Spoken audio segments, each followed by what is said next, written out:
கீழப்பள்ளூர் சின்னசாமி, சிவலிங்கம், அரங்கநாதன், சிவகங்கை ராஜேந்திரன் இவங்க எல்லாரும் திமுக காரங்க அப்படிங்கிற விஷயத்த நான் ஏன் மென்ஷன் பண்றேன் அப்படிங்கிறத இந்த வீடியோ கடைசியில நான் சொல்றேன். 1963ல அப்பயில இந்தியாவோட உள்துறை அமைச்சரா இருந்த லால் பகதூர் சாஸ்திரி ஏப்ரல் 13ஆம் தேதி ஒரு சட்ட மசோதாவை கொண்டு வர்றாரு. அது என்ன சட்ட மசோதா அப்படின்னா, இன்னமே எல்லா கவர்மெண்ட் ஆபீஸ்லயும் ஹிந்திய கட்டாயமாக பயன்படுத்தணும் அப்படிங்கிற ஒரு சட்ட மசோதாவை கொண்டு வர்றாரு. இந்த சட்டம் 1965 ஜனவரி 26ஆம் தேதியிலிருந்து நடைமுறைப்படுத்தப்படும் அப்படின்னு அறிவிக்கப்படுது. இதுக்கு எதிராக நம்ம தமிழ்நாட்டுல போராட்டம் நடக்குது. திமுகவும் போராட்டம் நடத்துது. திமுகல இந்த போராட்டத்தை நடத்துறதுக்கு ஒரு குழுவை உருவாக்குறாங்க. அந்த குழுவோட தலைவராக கலைஞர் கருணாநிதி அவர்கள் நியமிக்கப்படுறார். 1964 ஜனவரி 25ஆம் தேதி கீழப்பழூர் சின்னசாமி அப்படிங்கிற ஒரு தமிழர், திமுக காரரும் கூட, அவரு திருச்சி ரயில்வே ஸ்டேஷன்ல தீக்குளிச்சு இறந்து போறாரு. அப்பயில அவரு தீக்குளிக்கும் போது அவர் ஒரு முழக்கம் இடுறாரு. என்னன்னா, "ஹிந்தி ஒழிக, தமிழ் வாழ்க" அப்படின்னு. தமிழுக்காக ஹிந்தி திணிப்புக்கு எதிராக தீக்குளிச்சு உயிர் தியாகம் செய்யற முதல் தியாகி தான் கீழப்பழூர் சின்னசாமி.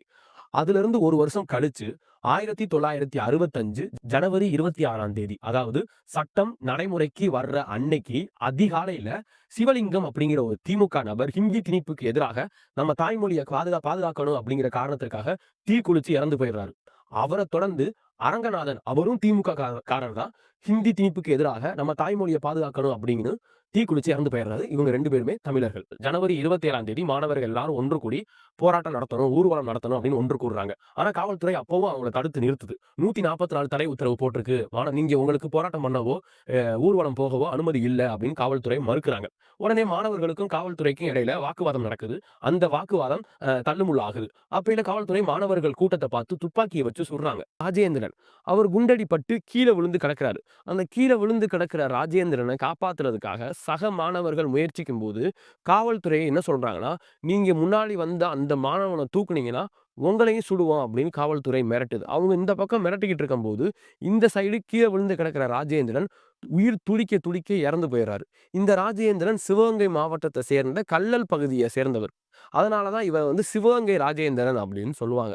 சிவகங்கை ராஜேந்திரனும் ஒரு திமுக காரர் தான் அப்படின்னு சொல்லப்படுது. 1963ல இந்த ஹிந்தி திணிப்பு மசோதா கொண்டு வரும்போது அதை எதிர்த்து போராடுவதற்காக திமுக சார்பாக ஒரு குழு அமைக்கப்படுது.